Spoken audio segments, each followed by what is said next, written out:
3.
The distinction of past and future.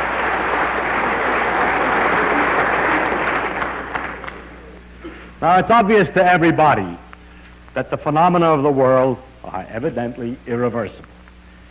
By that I mean things happen that don't happen the other way. You drop a cup and it breaks, and you can sit there a long time waiting for the pieces to come together, to come back into your hand. If you watch the waves breaking at the sea, you stand there and wait for the great moment when the foam collects together, rises up out of the sea, and falls back further out from the shore. Would be very pretty. As a matter of fact, the demonstration of this in such lectures is usually made by having a section of moving picture in which you take a number of phenomena and running the thing backwards and then see all the laughter. The laughter just means this ain't going to happen in the real world. But actually, that's a kind of a weak way to put something which is so obvious and deep as the difference between the past and the future. Because even without an experiment, our very experiences inside are completely different for past and future. We remember the past, we don't remember the future. We have a different kind of awareness about what might happen than we have of what most likely has happened. The past and future look completely different psychologically and so forth.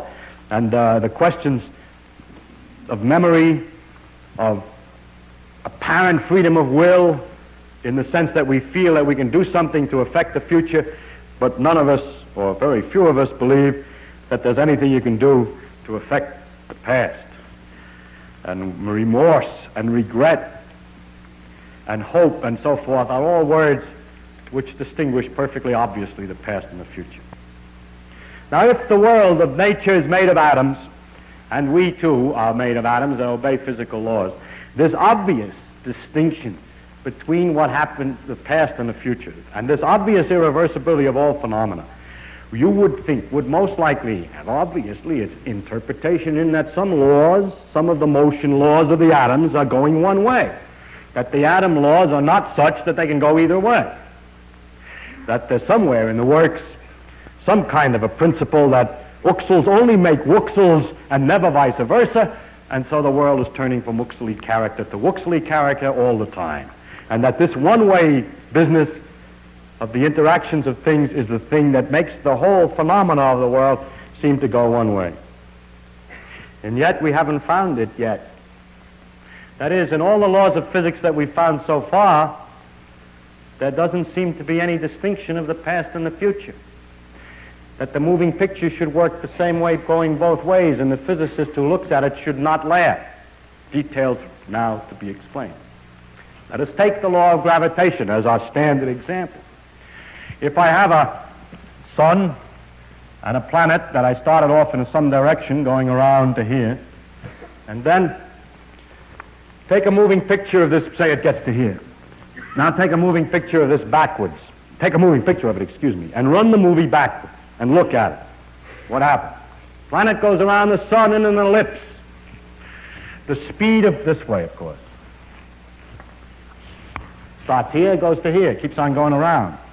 Goes in an ellipse. The speed of the planet is such that the area swept out by the radius is always the same in equal time.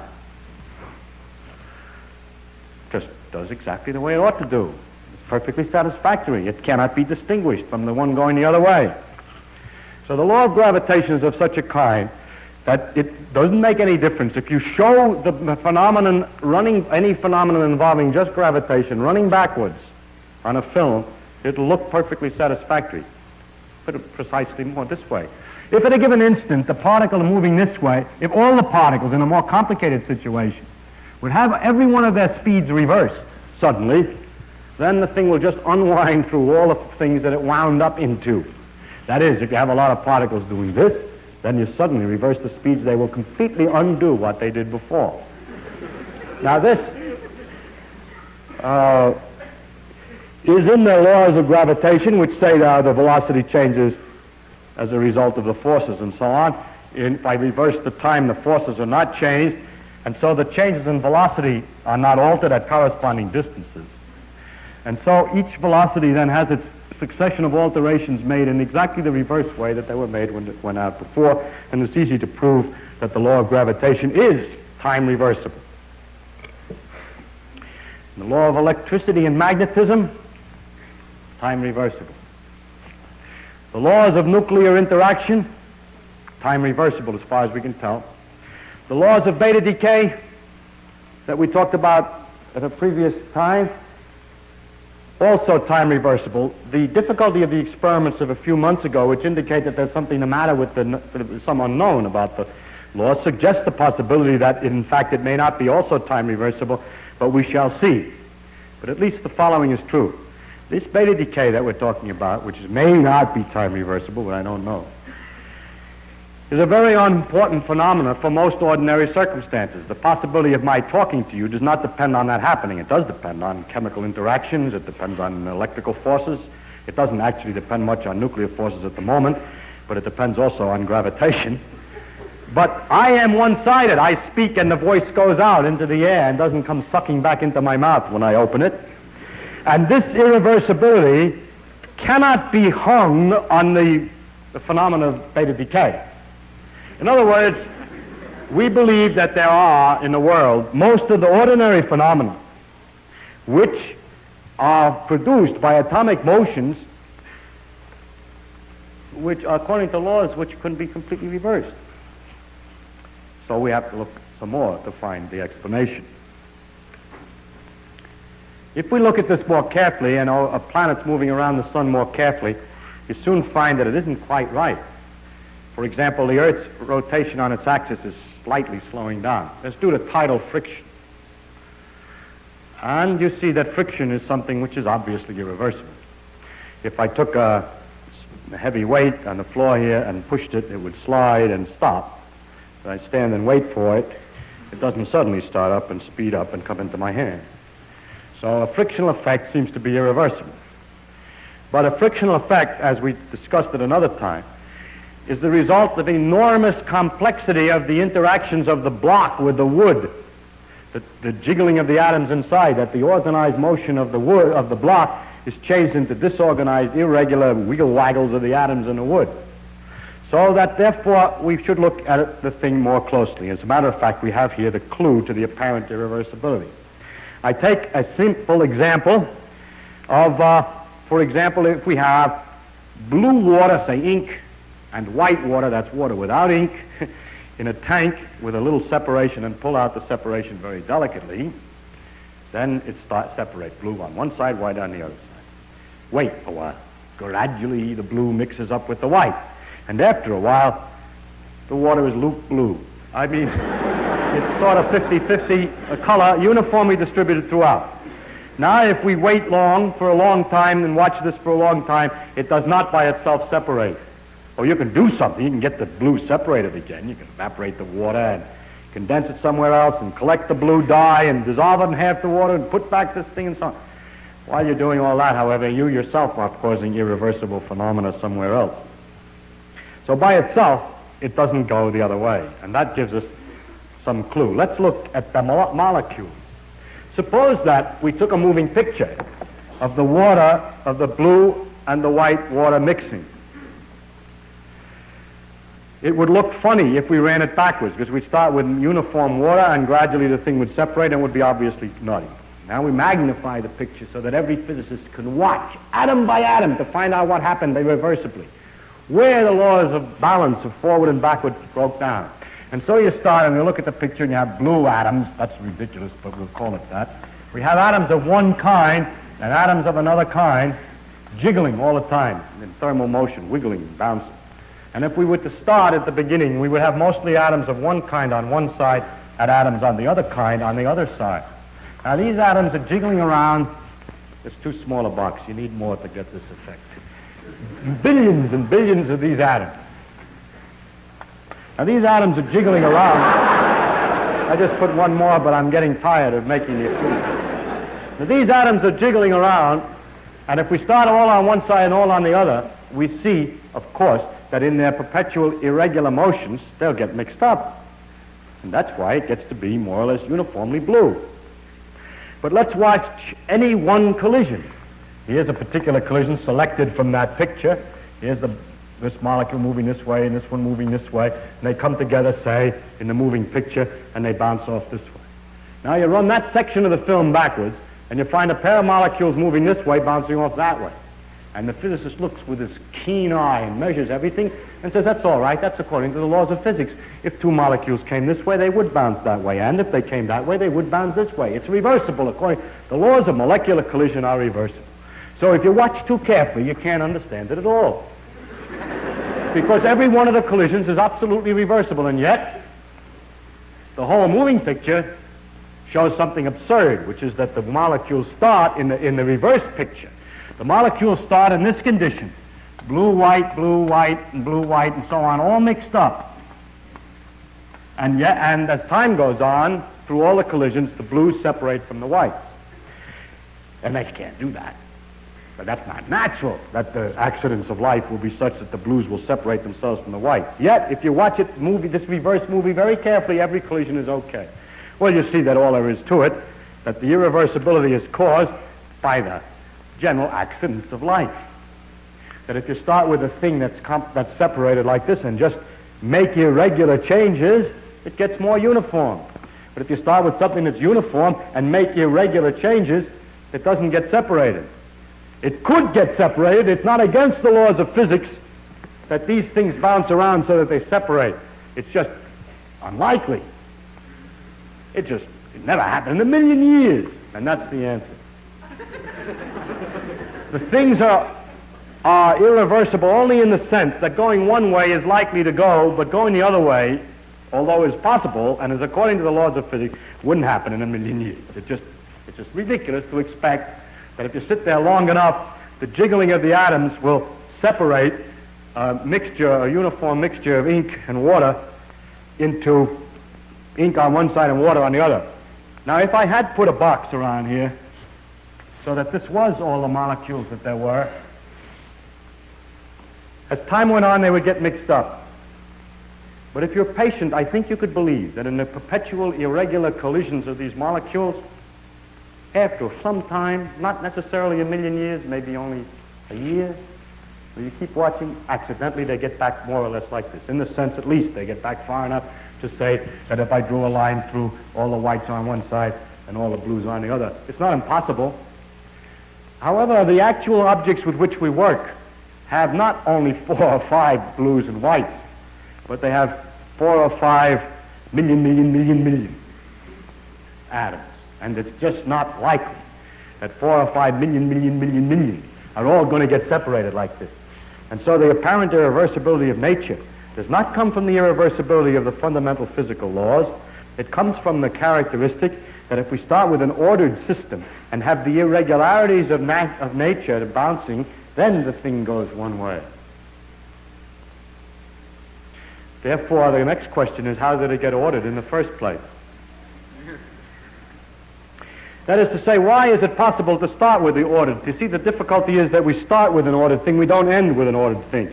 One of the rules of the world is that the conditions at the beginning, that the thing goes from an ordered condition to a disorder. Incidentally, this word order and disorder is another one of those terms of physics which aren't exactly the same as it is in ordinary life.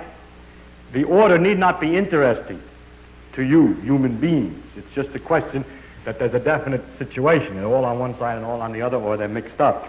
And that's the order to disorder. Maybe you like it better mixed up, but that's not more ordered anyhow. Now,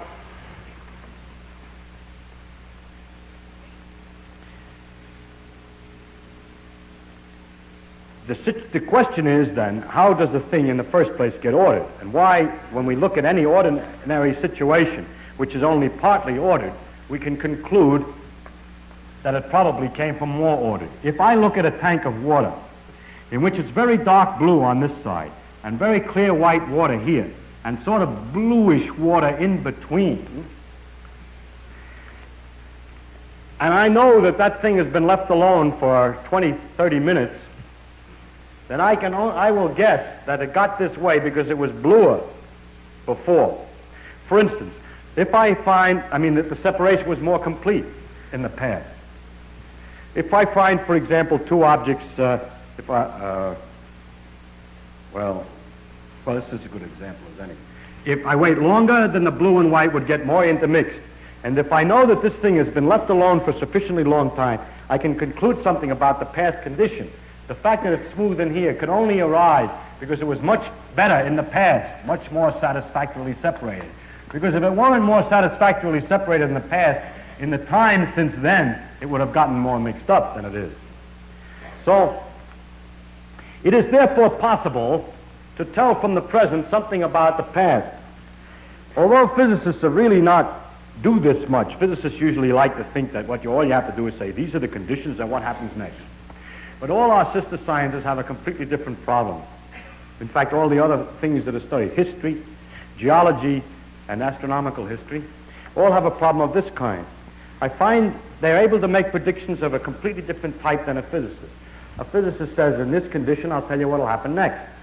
But a geologist will say something like this. I have dug in the ground and I found certain kinds of bones.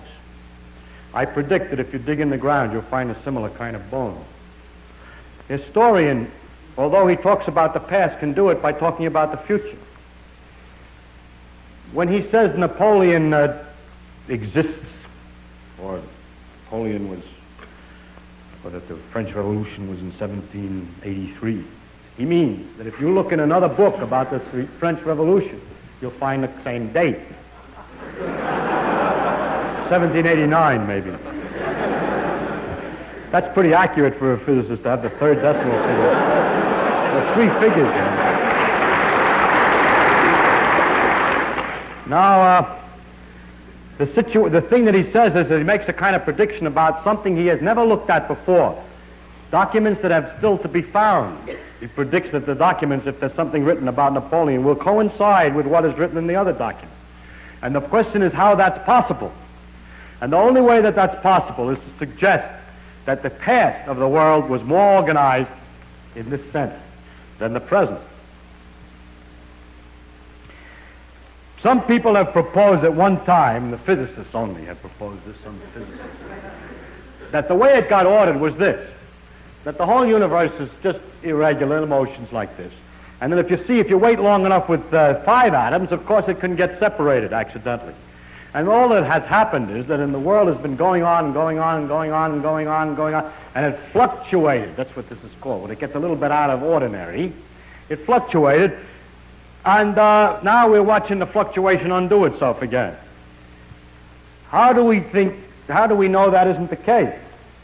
You say, oh, how long you would have to wait? I know, but if it didn't fluctuate far enough to be able to produce evolution, to be able to produce an intelligent person, we wouldn't have noticed it. So we had to keep waiting until we were alive to notice it. So we have to have at least that big a fluctuation.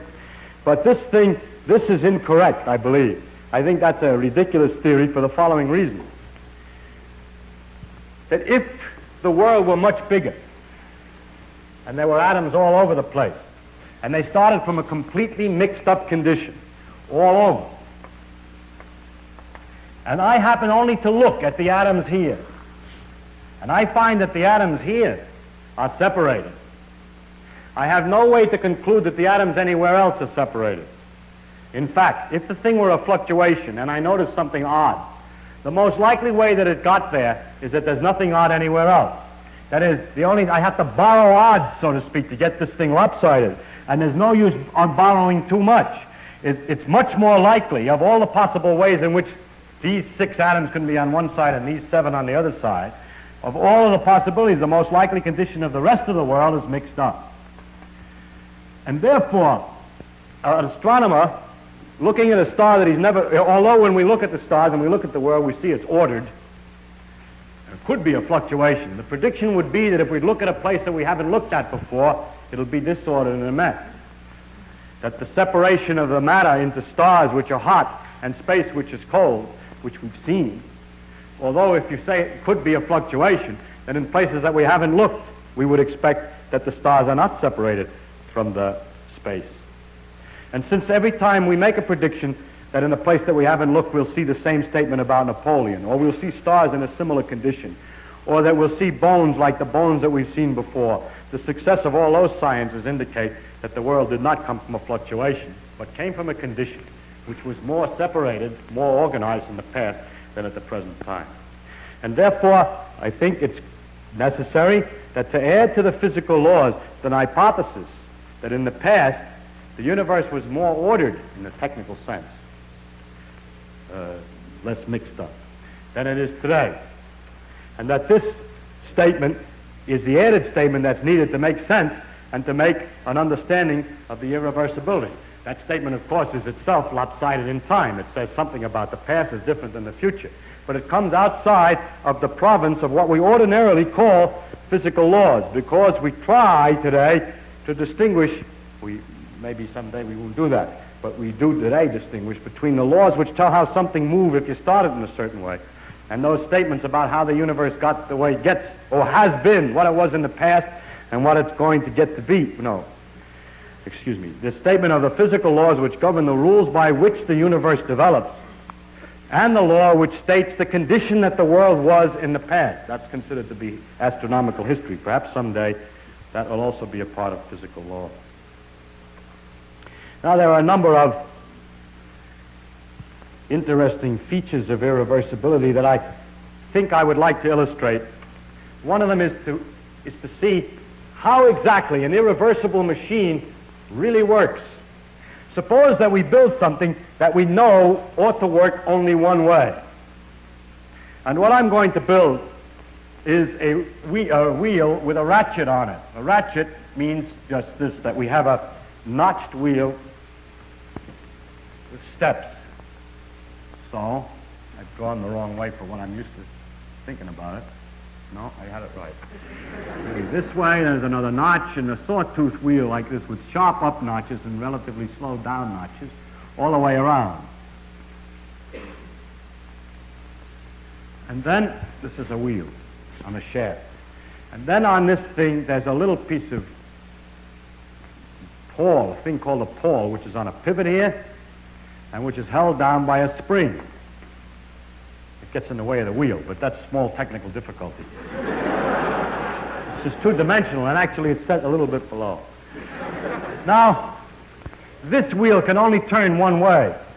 If you try to turn it this way, then these straight-edge part of the teeth get jammed against the pawl, and it doesn't go. Whereas if you turn it the other way, it just goes right over the finger, snap, snap, snap, snap, snap, snap, snap. This they use them in clocks, so when you wind watches, they have this kind of a thing inside so that you only can wind it one way. And after you wind it, it holds a spring. And now we want to discuss, you see, it's completely irreversible in the sense that the wheel can only turn one way. Now this irreversible machine, this wheel that can only turn one way, has been imagined that we could use it for a very useful thing, a very interesting thing. Because of molecular irregularities, because of molecular motion, perpetual motion, there's a perpetual motion of molecules, and if you build a very delicate instrument, it'll always jiggle because it's being bombarded irregularly by the air molecules in the neighborhood. So what's very clever, we'll connect this with a shaft, which is hard to illustrate in 3 dimensions. It goes way out here. You connect this to it with a shaft, with a vein, with a wheel that has 4 veins. Actually, my angles of things have gotten a little bit mixed up. Look down on the shaft. This thing's got 4 veins like this.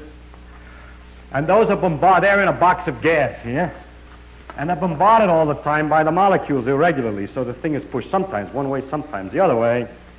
But when it's pushed one way, this thing gets jammed. But when it's pushed the other way, it goes around. So we find the wheel perpetually going around, and we have a kind of perpetual motion. That's because this wheel is irreversible. But actually, we have to look into the details. The way this works is that when the wheel goes one way, it lifts the pawl up, and then the pawl snaps down against the next tooth. and then it will bounce. If it's perfectly elastic, it'll go bounce, bounce, bounce, bounce all the time, and the wheel can just go down around the other way when the pole accidentally bounces up. So this will not work unless it's true that when the pole comes down it sticks, or stops, or bounces and cuts out. If it bounces and cuts out, there must be what we call damping or friction again. And then the falling down and bouncing and stopping, which is the only way this will work one way. Heat is generated by the friction. So this part of the wheel over here will get hotter and hotter. But however, when it begins to get quite warm, something else happens. Just as there's Brownian motion or irregular motions in the gas here, so whatever this is made out of, the parts that this is made out of are getting hotter and are becoming more irregular. So a time comes when this is hot enough that the pole is simply jiggling because of the molecular motions of the things on the inside. And so it bounces up and down on here because of molecular motion, the same thing that was making this vane turn around. And in bouncing up and down on here, it is up as much as it is down. And when it is up as much as it is down, a tooth can go either way. As a matter of fact, the thing will be driven backwards.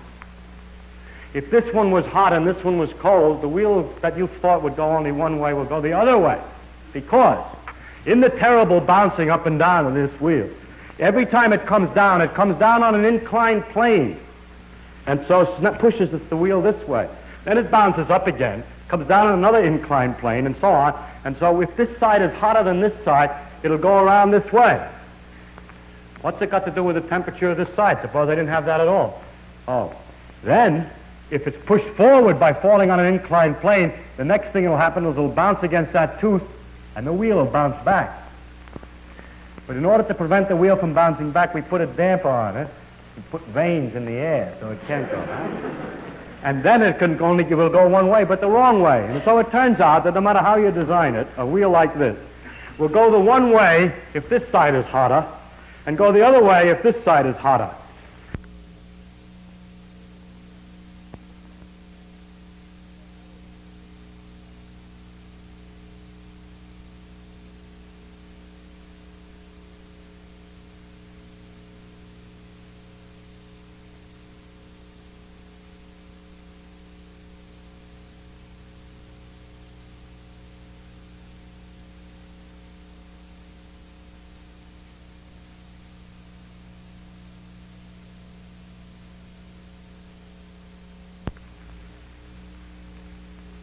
But after there's a heat exchange between the two and everything is calmed down, it will neither go one way or the other.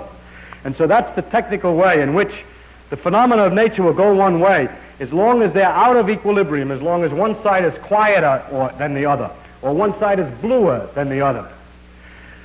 The conservation of energy would let us think that we have as much energy as we want. Nature never loses or gains energy.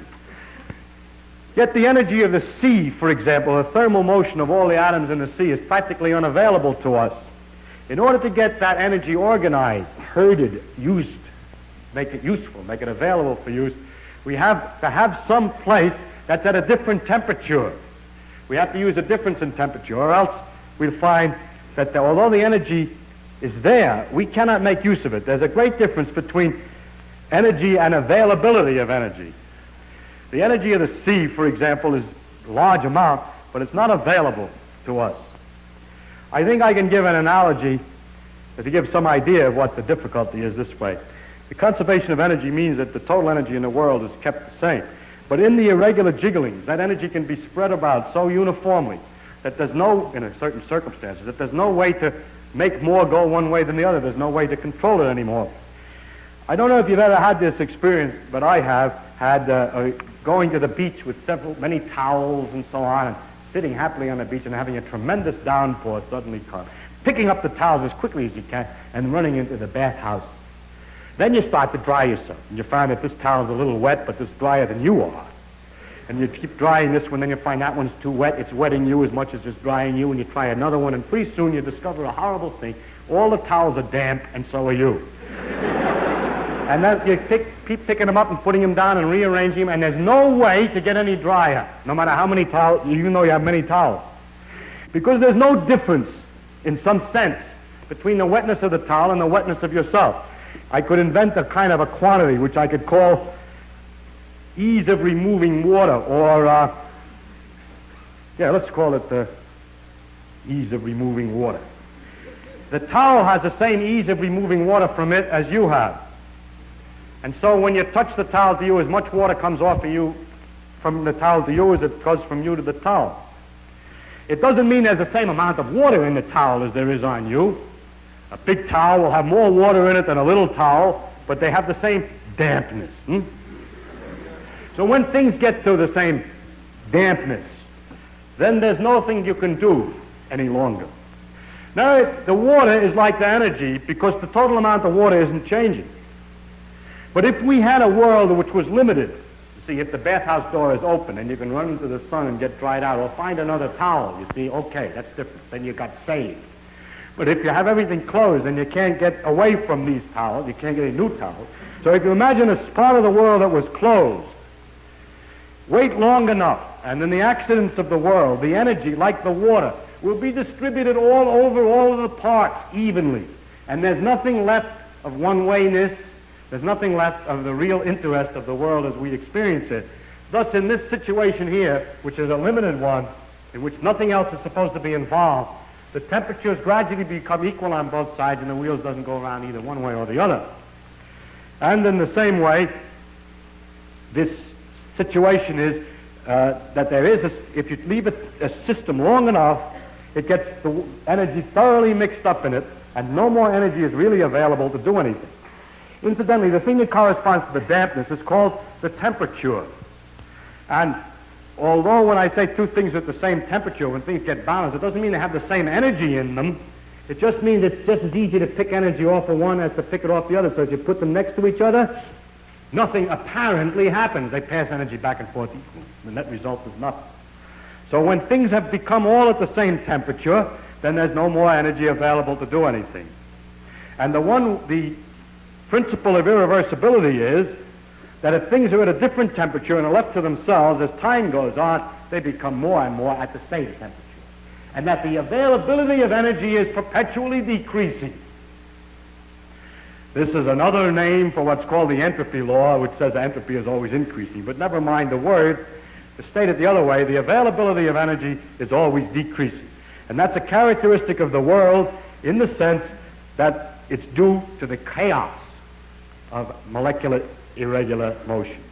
Things of different temperature left to themselves tend to become of the same temperature, but a piece of, if you have two things at the same temperature, like water on an ordinary stove without a fire, the water isn't going to freeze and the stove get hot. But if you have a hot stove with ice, it goes the other way. So the one-wayedness is always the loss of the availability of energy.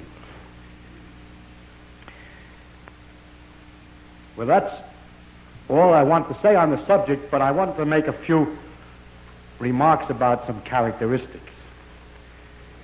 Here we have an example in which an obvious effect, the irreversibility, is not an obvious consequence of the laws, but that the effect is rather far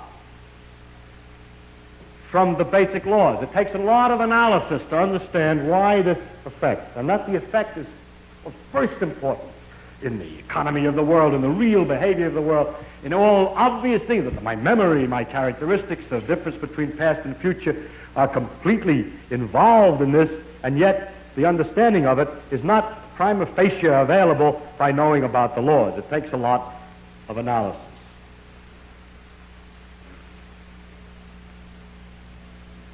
It is often this way, that the laws of physics are different, or the laws of physics do not have a direct relevance, obvious relevance to the experience, but that the laws are abstract from the experience to varying degrees. In this particular case, the fact that the laws are reversible, although the phenomena are not, is an example. There are often great distances between the detail laws, and the main aspects of real phenomena. For example, it's something of this kind, that if you watch a glacier from a distance and you see the big rocks falling into the sea and the way the ice moves and so forth and so on, it isn't really essential to remember that it's made out of little hexagonal ice crystals, that the ice crystals are hexagonal. And yet, the character of the little hexagonal ice crystals, if understood well enough, is in fact the consequence of this is in fact the motion of the glacier. But it takes quite a while to understand. In fact, nobody knows enough about ice to, no matter how much they study the crystal yet, to really understand all the behavior of the glacier. But the hope is that if we do understand the ice crystal, we'll ultimately understand the glacier. But there's a large, in fact, although we've been talking in these lectures about the fundaments of the physical laws, I must say immediately that one does not, by knowing all the fundamental laws as we know them today, immediately obtain an understanding of anything much. It takes a while, and even then it's only partial. Nature, as a matter of fact, seems to be so designed that the most important things in real world seem to be a kind of complicated accidental result of a lot of laws. To give an example, nuclei, which involve several nuclear particles, protons and neutrons, are very complicated. They have what we call energy levels. They can sit in states or conditions of different energy values. And various nuclei have various energy levels. And it's a complicated mathematical problem, which we only can partly solve, to find the position of the energy level. Now, it's not, you can understand that it's complicated, and therefore there's no particular mystery about the fact that nitrogen with 15 particles inside happens to have a level at 2.4 million volts, and another level at 7.1, and so on. And the exact position of the levels is obviously a consequence of an enormous complexity. But the remarkable thing about nature is that the whole universe in its character depends upon precisely the position of one particular level in one particular nucleus. In the carbon-12 nucleus, there's a level at 7.82 million volts, it so happens. And that makes all the difference in the world. The situation is the following, that if we start with hydrogen, and it appears that in the beginning or in the earliest times, the world was practically all hydrogen. Then, as the hydrogen comes together under gravity and gets hotter, nuclear reactions can take place and it can form helium. And then the helium can combine only partially with the hydrogen and produce a few more elements, a little heavier, but they disintegrate right away back into helium. So that it was for a while a great mystery about where all the other elements in the world came from, because starting with hydrogen, the cooking processes inside the stars would not make much more than helium and a few others, half a dozen other, less, as a matter of fact, other elements. And faced with this problem, Professor Hoyle said that there is one way out. I think saltpeter also. He's here, so I have to be very careful. If 3 helium atoms could come together to form carbon, we could easily calculate how often that should happen in the star. And it turned out it should never happen much, except for one possible accident. If there happened to be an energy level at 7.82 million volts in carbon, then the 3 helium atoms would come together, would stay a little longer than they ought to, on the average, if there were no level there, before they come apart. And staying there a little longer, there's enough time for something else to happen and to make other elements. And if there was a level of 7.82 million volts in carbon, then we could understand where all the other elements in the periodic table come from. And so, by a backhanded, upside-down argument, was predicted that there is in carbon a level of 7.82 million volts, and then experiments in the laboratory with carbon show indeed that there is. And therefore, the existence in the world of all these other elements is very closely related to the fact that there is this particular level in carbon. But the position of this particular level in carbon seems to us, after knowing the physical laws, to be a very complicated accident of 12 complicated particles interacting. So I wish to illustrate by this example that an understanding of the physical laws doesn't give an understanding in a sense of understanding significance of the world in any way. The details of real experience are very far often from the fundamental laws. There are, in a way of speaking, in the world, we have a way of discussing the world which you could call, we discuss it at various hierarchies or levels. Now, I don't mean to be very precise, this as a level, as another level, and another level, but I will indicate by describing a set of ideas to you, just one after the other, what I mean by hierarchies of ideas. For example, at one end, we have the fundamental laws of physics. Then we invent other terms for concepts which are approximate, who have, we believe, their ultimate explanation in terms of the fundamental laws. For instance, heat. Heat is supposed to be the jiggling, and it's just a word for a hot thing, is just a word for a mass of atoms which are jiggling. For that, fundamentally, we should think of the atoms jiggling. But for a while, if we're talking about heat, we sometimes forget about the atoms jiggling. Just like when we talk about the glacier, we don't always think of the hexagonal ice snowflakes which originally fell. Another example of the same thing is a salt crystal. Looked at fundamentally, a lot of protons, neutrons, and electrons. But we have this concept, salt crystal, which carries a whole pattern already of fundamental interactions, or idea like pressure. Now, if we go higher up from this, in another level, we have properties of substances like refractive index, how light is bent when it goes through something, or surface tension, the fact that the water tends to pull itself together, is described by a number. I remind you that we have to go through several laws down to find out that it's the pull of the atoms and so on. But we still say surface tension, and don't worry when we're discussing surface tension of the inner workings, always. Sometimes we do, sometimes we don't. Go on, up in the hierarchy. With the water, we have the waves, and we have a thing like a storm. We have a word for storm, which represents an enormous mass of phenomena. Or sunspot, or star, which is an accumulation of things. And it's not worthwhile always to think of it way back. In fact, we can't, because the higher up we go, we have too many steps in between, each one of which is a little weak, and we haven't thought them all through yet. And we go up in this hierarchy of complexity, we get to things like frog, or nerve impulse, which you see is an enormously complicated thing in the physical world, involving an organization of matter in a very elaborate complexity. And then we go on, we come to things, words, and concepts like man, and history, or political expediency, and so forth, which is a series of concepts that we use to understand things at an ever higher level. And going on, we come to things like evil, and beauty, and hope. Now, which end is nearer to the ultimate creator, or the ultimate? So if I make a religious metaphor, which end is nearer to God? Beauty and hope, or the fundamental laws?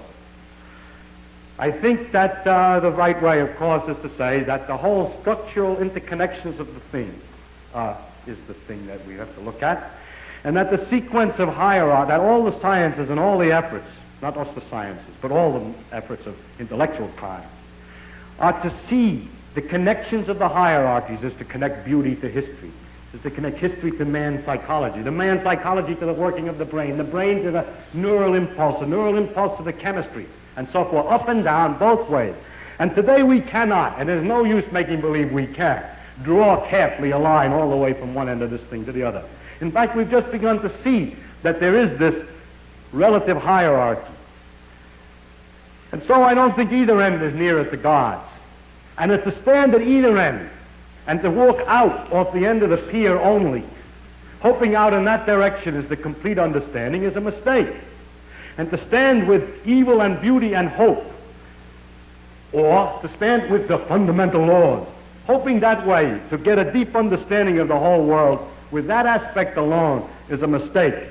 And it is not sensible either for the ones who specialize at one end and the ones who specialize at the other end to have such disregard for each other. They don't, actually, but the people say they do.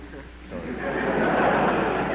But that actually the great mass of workers in between, connecting one step to another, are improving all the time our understanding of the world, both from working at the end and working in the middle.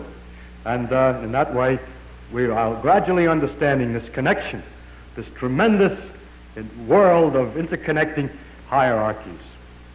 Thank you.